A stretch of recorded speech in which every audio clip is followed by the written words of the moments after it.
नमस्कार, सत श्री अकाल, आदाब। मनोज की बात में मैं आपका दोस्त मनोज आज फिर आपके सामने आया हूँ। दोस्तों,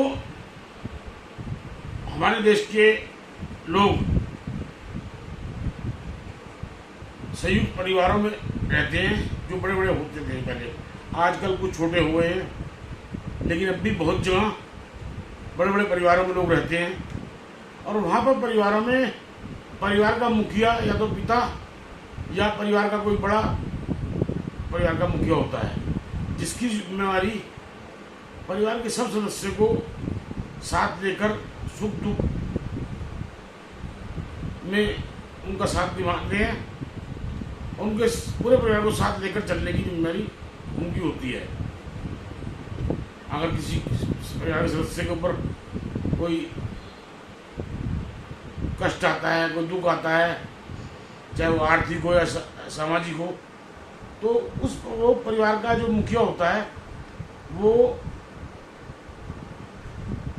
उस सदस्य को धार देता है और उसे कंधे पे हाथ रख के बोलता है कि मैं हूँ, तो कोई चिंता करने की बात नहीं हूँ। इस कदम से ही उस सदस्य के मनोबल बढ़ता है और वो बड़ी से बड़ी मुसीबतों का सामना आसानी से कर लेता है। मैं आप सोच रहे होंगे मैं क्या टॉपिक लेकर आपके सामने बैठ गया, लेकिन मैं आप जो बात कहना चाह रहा हूँ उससे इस बात का बहुत अच्छा ताल्लुकात है। दोस्तों, 2 दिन पहले हमारे देश के प्रधानमंत्री जी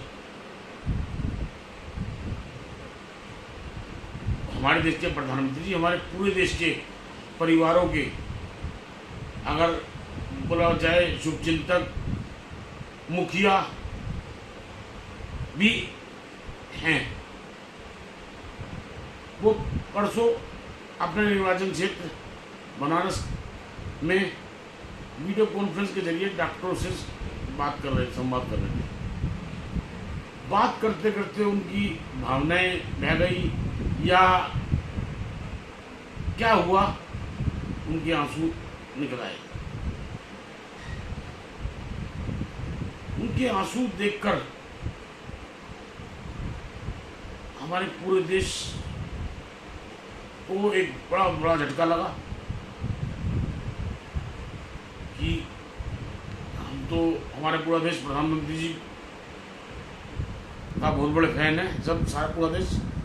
और आज इस महामारी के मद्देनजर सब लोग सोच रहे हैं कि वो हमें इस बीमारी से बचाएंगे, लेकिन वो खुद जब एक रोने लगे तो देश स्तब्ध हो गया।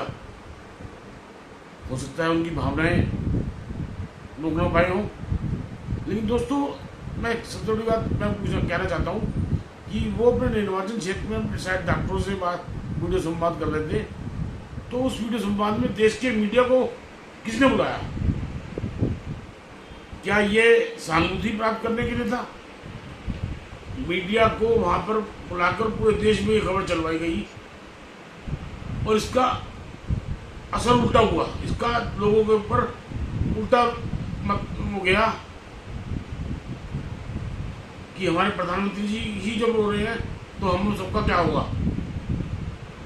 पिछले साल जब ये कोरोना 19 की आपदा आई थी तो हमारे देश ने हमारे प्रधानमंत्री जी पे इतना विश्वास, इतना उनके ऊपर ट्रस्ट करते हैं कि उन्होंने एक बार थाली पिटवाई, एक बार ताली बजवाई, एक बार दीपक जलवाए, हालांकि उसका कुछ नहीं हुआ, ये आपको सबको पता है। और इस बार जब दूसरी लहर आई है तो लोग सोच रहे हैं कि हमारे प्रधानमंत्री जी हमें इस लहर से बचा के ले जाएंगे, लेकिन परसों की घटना से पूरा देश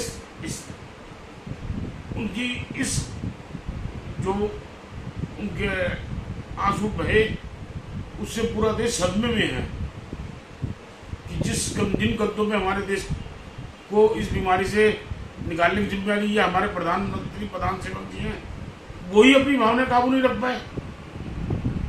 अगर जो मैंने आपको पहली कहानी जो बताई थी कि संयुक्त परिवारों के परिवार मुखिया होता है, अगर एक परिवार का मुखिया पिता अगर अपने बेटे को कभी किसी परेशानी में देख के और उसके कंधे पे हाथ रख के कहता है, चाहे वो कितनी बड़ी परेशानी में हो, और वो कहता है कि मैं तेरे साथ हूँ ना, तो बॉर्डर बॉर्डर रहा, तो वो बेटा बड़ी से बड़ी मुश्किलों को सामना कर लेता है और उन्हें दूर कर लेता है।